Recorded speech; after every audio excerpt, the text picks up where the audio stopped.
What's going on, everyone? My name's Obi, and welcome back to the Courtside Financial Podcast, a podcast where we talk about business and technology.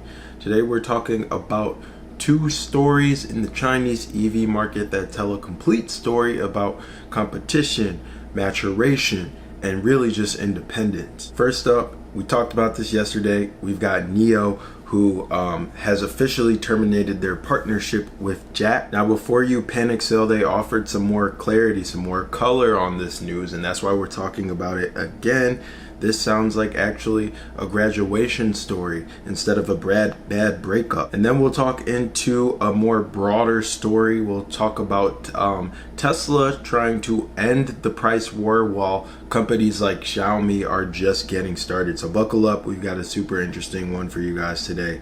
Hope you guys enjoy it. But first things first, let's start with NIO. Here's the timeline that matters. Back in 2016, NIO couldn't officially manufacture cars in China. They needed what was called a vehicle manufacturing qualification, basically permission from the government to be able to manufacture cars. So they partnered with JAC or JAC, whatever you want to call it, to be able to manufacture cars under JAC's license to bypass this rule. So NIO models have previously had literally both JAC and NIO on the back of their car. But here's the kicker: in 2023, NIO officially obtained the qualification for themselves, so they now have the right to manufacture their own cars independently. So this is huge when you think about it. It took 7 years of partnership to reach this point, and they immediately acquired the F1 and F2 factories in Hefei from JAC, so they can now begin their own production. There was a joint venture established in March 2021 to maintain and manage this partnership. But once NIO got their own independence, or their independence,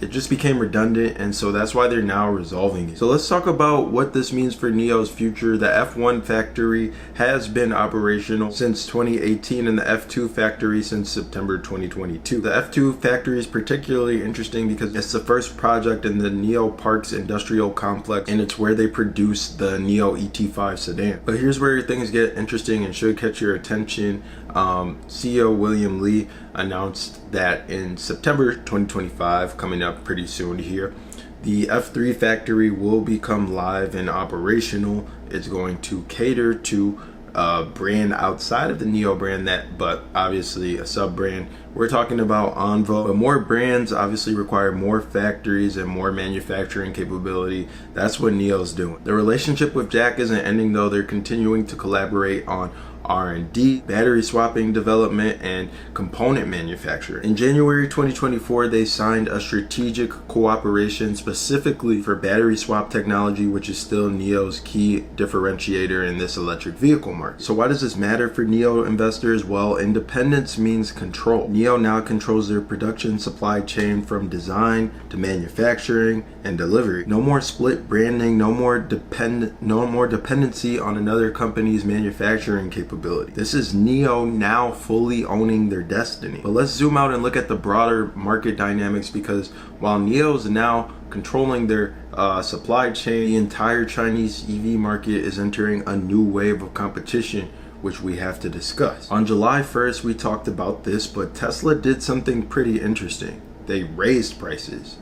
It's pretty interesting because they're raising prices while everyone else is cutting prices. Long range Model 3 run up by 10,000 yuan. Tesla, the company that started the price war 2 years ago, is now trying to end it. So make it make sense. But it's kind of interesting actually though, because the market doesn't care what Tesla wants anymore. Just 5 days after June 26, Xiaomi launched their YU7 SUV. We can't talk about this one enough. It's been getting media coverage everywhere, but they priced it 10,000 yuan lower than the Tesla Model Y. In just 3 minutes, they sold 200,000 yuan worth of deposits. This is the same Xiaomi that their CEO Li Jun promised would firmly oppose price wars. So the irony is pretty interesting here. Here's what's really happening. Tesla lost pricing power in China. 2 years ago, Tesla had technological advantages, brand premium, and massive production capacity. Their Shanghai factory was producing close to 1 million vehicles annually, while most Chinese brands were still trying to hit 100,000 sales annually. But the technological gap that was there, it's basically gone. NIO, Xpeng, Xiaomi, Li Jun, these companies are now competitive on not just technology but also user experience. Xiaomi is one of the newest players on the block. They're bringing a fresh approach to the market. When Xiaomi launched their YU7 earlier this year, some stores had lines like you would see at a popular hot pot restaurant. This isn't just about prices, it's about meeting consumer specific needs that Tesla isn't addressing. The data tells the story. In 2021, Tesla's automotive gross margin exceeded 30%, the highest amongst global mass-produced vehicle companies. They had pricing power because they were technologically superior and they also had scale. But Chinese brands caught up fast.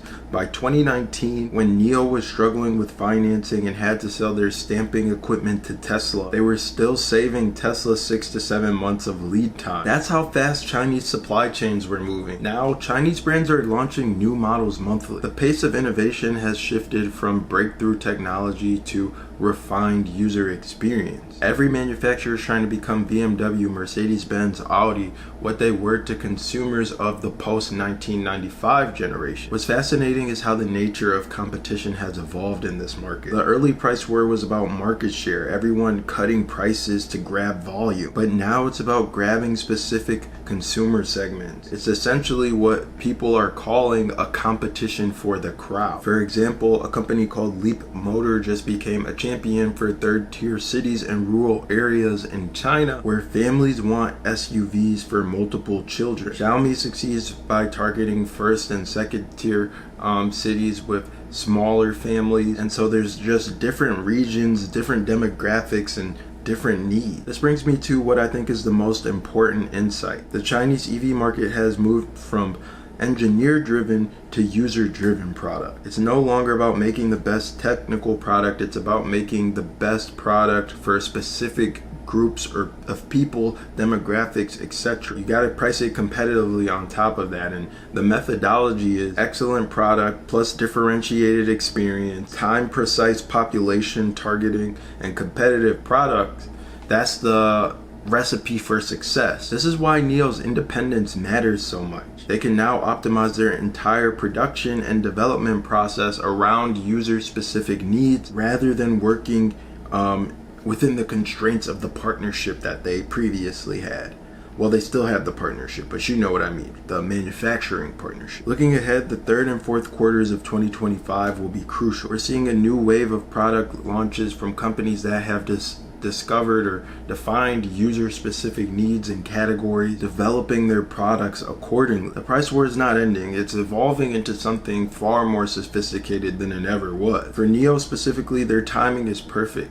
They're entering this new wave with full manufacturing independence and a lot more control and autonomy. They're expanding their capacity. They've got multiple brand strategies. They're not just competing on price, they're competing on user experience, technology integration, and service innovation, especially with their battery swapping network. So what's the takeaway here? NIO's joint venture going away isn't about problems, it's actually about maturity. After 7 years, they've grown from a startup that couldn't legally manufacture their own car to a company with 3 factories, multiple brands, and complete manufacturing independence.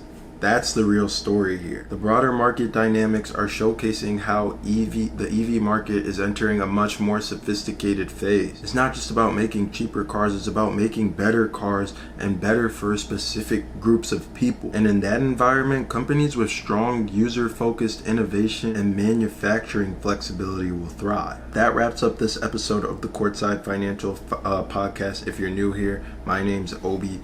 Make sure you hit the subscribe button, make sure you hit the notification bell icon, leave a comment down below. All your support really does go a long way in helping out the channel, helping us to reach a broader audience, and just show some support if you found the video informative, useful, or at the very least entertaining. Again, this is Obi with the Courtside Financial Podcast, and I'll catch you in the next episode. Thank you for tuning in. Thank you for watching. Goodbye.